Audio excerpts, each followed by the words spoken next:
এই 2026-27 চনত আমাক অসমৰ ৰাইজৰ বাবে, অসমৰ স্বাৰ্থত, অসমৰ সৰ্বাংগীন উন্নয়নৰ বাবে দিয়াৰ বাবে আমি চৰকাৰে যি নেকি ব্যৱস্থা, তাৰ উপৰিও আমি এইবাৰ আমাৰ চৰকাৰে কি কৰিছে, ষ্টেট গভৰ্ণমেণ্ট ছাৰ্ভিচ হোল্ডাৰবিলাকক ভাল এটা মানে সুবিধাৰ কাৰণে ব্যৱস্থা কৰা হৈছে।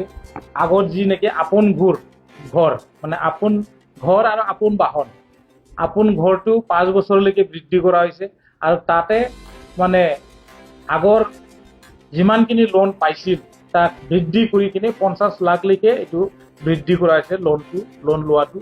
আৰু আপোন বাহন মানে স্কিমটোও, যেনে আপোন বাহন মানে গাড়ী লোৱা, সেইটোও এক্সটেনশ্যন কৰা হৈছে। তাৰ উপৰিও আমাৰ যি নেকি মেটাৰ্নিটি লিভ, এইটো এক্সটেনশ্যন কৰা হৈছে আৰু মেটাৰ্নিটি লিভৰ লগতে পেটাৰ্নিটি লিভো দিয়া হৈছে।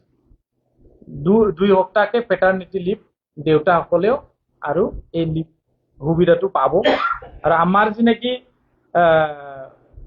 মেডিকেল লাইনত যি নেকি আমাৰ ট্ৰান্সফাৰৰ ব্যৱস্থা বা আমাৰ বিভিন্ন ধৰণৰ যি নেকি ব্যৱস্থা, এই ব্যৱস্থাটো এটা স্বাগত সতীৰ্থ পৰ্টেল বুলি কিনে এইটো আছে।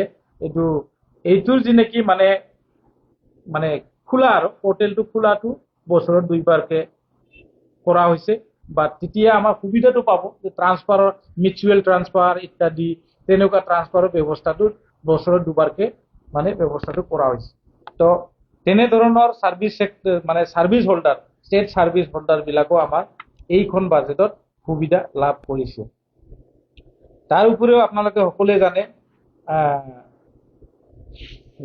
গ্ৰীণ এনাৰ্জি নিৰ্মাণ কৰাৰ ক্ষেত্ৰত ডাঙৰ এটা পদক্ষেপ লোৱা হৈছে। 77,352 crore ইনভেষ্টমেণ্ট গ্ৰীণ এনাৰ্জি ছেক্টৰত এইটো মানে টাৰ্গেট কৰি পেলাই কাম কৰা হৈছে। নতুন 11টা হাইড্ৰ ইলেক্ট্ৰিক প্ৰজেক্ট বনোৱাৰ কাৰণে ব্যৱস্থা হাতত লোৱা হৈছে। তো তেনেধৰণৰ মানে মূলত আমি এইখন বাজেটত ডক্টৰ হিমন্ত বিশ্ব শৰ্মা ডাঙৰীয়াৰ যি নেকি নেতৃত্বত 2026-27 যি নেকি বাজেট, এই বাজেটত আমি right from farmers to students to unemployed youth আৰু ইনাৰ্জি ছেক্টৰ, লগতে আমাৰ গভৰ্ণমেণ্ট চাকৰি কৰা আমাৰ যি নেকি ৰাইজ আছে তেওঁলোকৰ কথাই হওক আৰু ইনফ্ৰাষ্ট্ৰাকচাৰ ডেভেলপমেণ্টৰ বৃহৎ এটা পৰিকল্পনা লৈ পেলাই আগবঢ়া যি নেকি মানে প্ৰচেষ্টা, এই প্ৰচেষ্টাটো এই আমাৰ বাজেটত দেখা গৈছে। আৰু যি আমাৰ মুখ্যমন্ত্ৰী ডাঙৰীয়া যি নেকি সপোন, মানে অসমখনক গোটেই ভাৰতবৰ্ষৰ 5খন ৰাজ্যৰ শ্ৰেষ্ঠ ৰাজ্যৰ এখন ৰাজ্য হিচাপে নিৰ্মাণ কৰা যি নেকি প্ৰচেষ্টা, এই প্ৰচেষ্টাটো নিশ্চয়কৈ আমাৰ এই 2026-27 যি নেকি বাজেট, এই বাজেটত প্ৰতিফলিত হৈছে।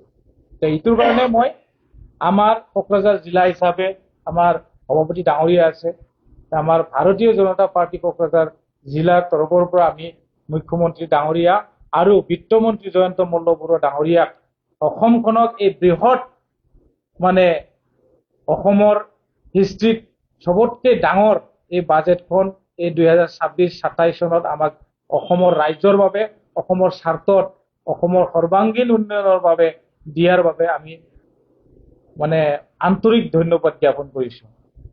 আৰু আগন্তুক দিনত আমি তাতকেও অধিক আমি অসমৰ ৰাইজৰ স্বাৰ্থত কাম কৰি যাব আমাৰ চৰকাৰখনে, এই আশা ৰাখি